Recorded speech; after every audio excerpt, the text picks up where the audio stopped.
काही महत्त्वाचे सांगणार आहे. त्यांनी सुरुवातीला बालविवाहांना विरोध केला. अशा खालील असलेल्या महिलांच्या बाळपणासाठी त्यांनी बालहत्या प्रतिबंध गृहाची 1863 साली स्थापना केली. विधवेच्या प्रोत्साहन देऊन त्यांनी विधवा विवाह 1864 घडवून आणला.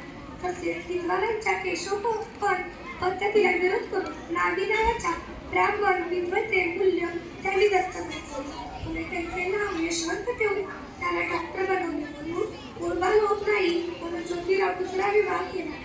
तसेच 1868 साली त्यांनी आपल्या वाड्यातील कुणाच्या हौद अस्पृश्य खुला केला. 1859 साली रायगडावर जाऊन त्यांनी छत्रपती शिवाजी महाराजांची समाधी शोधून काढली व त्यांच्यावर पहिली शिवजयंती साजरी केली. रोहितांकडून होणाऱ्या अन्याय, अत्याचार व धार्मिक दुर्बळतेतून समाजाची मुक्तता करण्यासाठी 24 सप्टेंबर 1873 रोजी त्यांनी सत्यशोधक समाजाची स्थापना केली. 1875 साली अहमदनगर येथे शेतकऱ्यांसाठी खडफोडीची बंद उभारली. 1880 साली नारायण मेलाजी लोखंडे यांनी स्थापन केलेल्या भारतातील पहिल्या कामगार संघटनेच्या स्थापनेत त्यांनी मोलाचे योगदान दिले. 1876 ते 1882 या काळात ते पुणे नगरपालिकेचे सभापती होते. त्यामुळे त्यांनी दुष्काळात पोट पाळलेल्या मुलांसाठी तब्बल 9 महिने अन्नछत्र चालवले. आधीच्या बांधकामासाठी त्यांनी विविध प्रकारचे बांधकाम साहित्य पुरवले. 1882 साली विलंबखंड शिक्षण आयोगासमोर त्यांनी प्राथमिक शिक्षण संपूर्ण देण्याच्या मागणी केली. 2 मार्च 1888 रोजी इंग्लंडचा राजपुत्र ड्यूक ऑफ कॅन्टरचा सत्कार समारंभ करून ज्योतिराव यांनी एका साध्या शेतकऱ्याच्या वेशात उपस्थित राहून त्यांना भारतातील जनतेची सदस्य निर्माण करून दिली. तसेच त्या काळात काँग्रेस भारतीय राष्ट्रीय सभा ही भटजी आणि शेठची यादी असून त्यामध्ये गोरगरीब शेतकरी, कष्टकरी तसेच ब्राह्मणेतर समाजाचा समावेश नाही असा आरोप त्यांनी केला. 1889 च्या मुंबईतील काँग्रेस अधिवेशनातील त्यांनी 30 फूट शेतकऱ्याचा गवताचा पुतळा उभा केला. ज्योतिरावांनी मराठी, इंग्लिश, हिंदी, संस्कृत, उर्दू, मोडी या भाषांवर प्रभुत्व होते.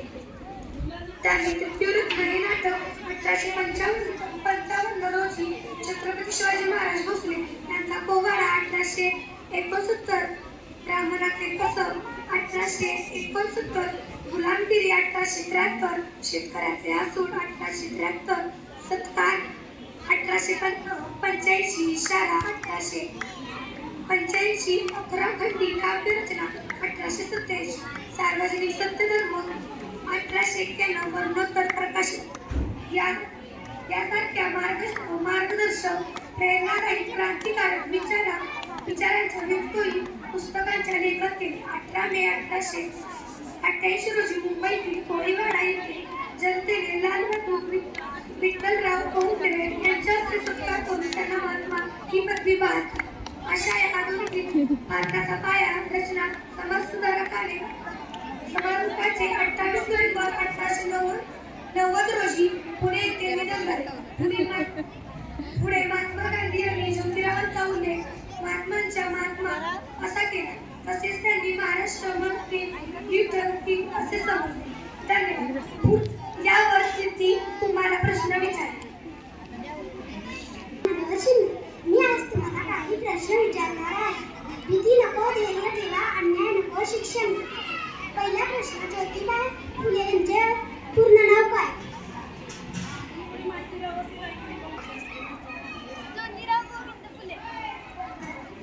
फुले यांच्या शाबास, उत्तर बरोबर आहे.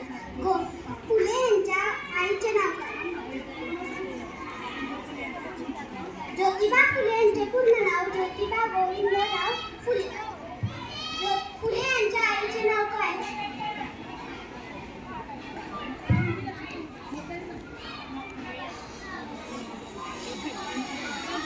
शाबास दिदी. महात्मा फुले यांच्या आईचे नाव चिमणाबाई. महात्मा फुले यांच्या वडिलांचे नाव काय?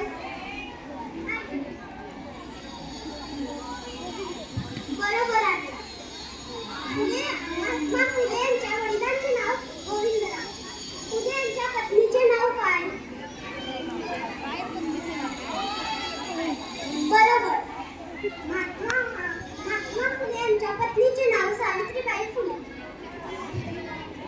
फुले यांनी कोणते प्रसिद्ध पुस्तक लिहिले?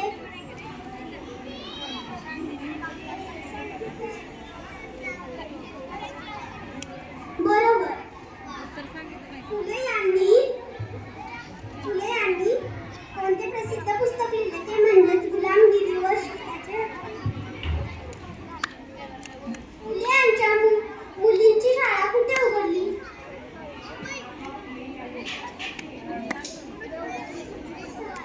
चाणक्य सांगा.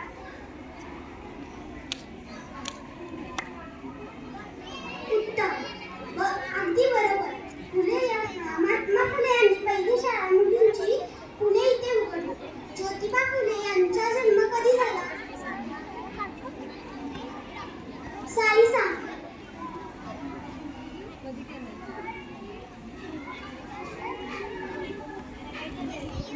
ज्योतिबा फुले यांचा जन्म 11 एप्रिल 1827 रोजी झाला. सावित्रीबाई फुले यांना कुणी शिकवले?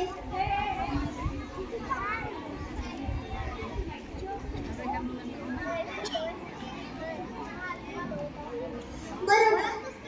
सावित्रीबाई फुले यांना महात्मा ज्योतिबा फुले यांना शिकवले. ज्योतिबा फुले यांचा जन्म कुठे झाला? कारखाना इथे झाला. ज्योतिबा फुले यांनी कोणता संदेश दिला? ज्योतिबा फुले यांनी समानतेचा व शिक्षणाचा संदेश दिला. ज्योतिबा फुले यांचे निधन कधी झाले? कोणत्या साली झाले? ज्योतिबा फुले यांचे निधन 1890 साली झाले. धन्यवाद.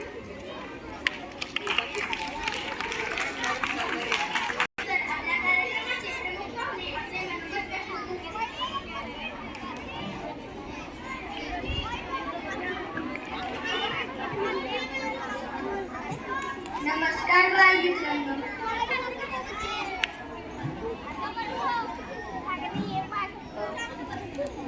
काळ्या कुट्ट अंधारात ज्ञानाची ज्योत लावली. काळ्या कुट्ट अंधारात ज्ञानाची ज्योत लावली. शिकवली सावित्री अन तिच्या लेकीला शिक्षण गंगा तळागाळात पोहोचविले. नमस्कार. माझे नाव श्रेयसी कुंडेकर.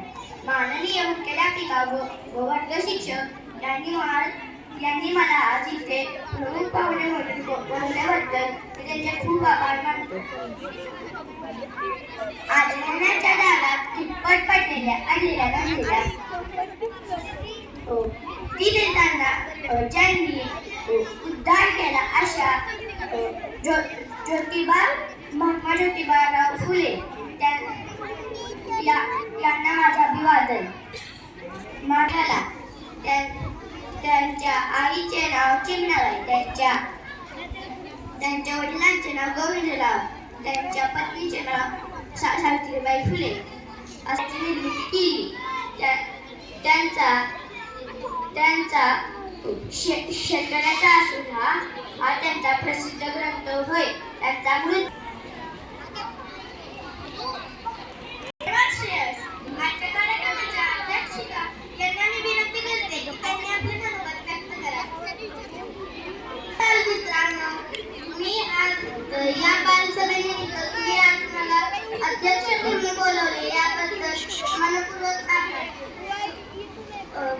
थोर महात्म्यांनी न गेले तरी त्यांचे पहा जरा. आपण त्यांच्या समान व्हावे. हात साकडे बोध करा, हात साकडे बोध करा. आज महात्मा फुले यांची जयंती. महात्मा फुले यांची पुण्यतिथी. महात्मा फुले यांचा जन्म 11 एप्रिल 1827 रोजी मुलींनी शिक्षण घेणे हे पाप मानले जात होते. समाजातील ही स्थिती बदलण्याचा त्यांनी निर्णय घेतला. 1848 मध्ये पुण्यातील भिडेवाड्यात मुलींची पहिली शाळा काढली.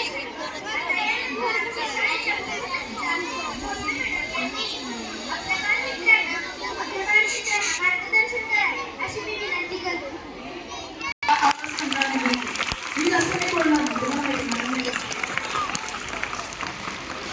स्मृती दिन या निमित्ताने इयत्ता 4थीच्या वर्गाने बालसभा आयोजित केली होती.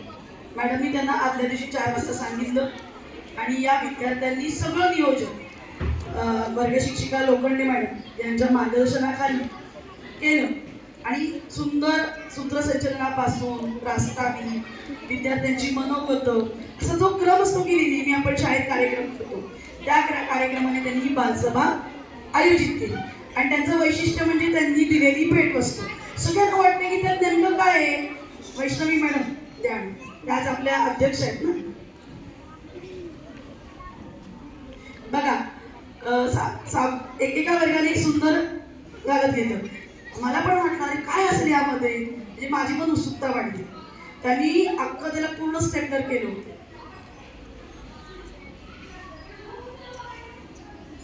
काय दिले त्यांनी, छोटीशी भेट म्हणून पुस्तक. बघा एक छोटंसं गोष्टीचं पुस्तक त्या विद्यार्थ्यांनी प्रमुख पाहुणे, अध्यक्ष या सगळ्यांना भेट दिलेली आहे. माझं पुस्तक मी त्यांच्या 4थीच्याच वर्गाला भेट देते. वैष्णवी श्रेयस या. आणि याचं पुस्तकाचं काम कोणी केलं? रुद्र. रुद्र कुठे आहे? ये रुद्र. एकदा यांच्यासाठी जोरात आपण छान. म्हणजे आज आपण जे शिकतोय की मुलं, आपण मुली, तर त्याची सगळी श्रेय आपण कुणाला देतो?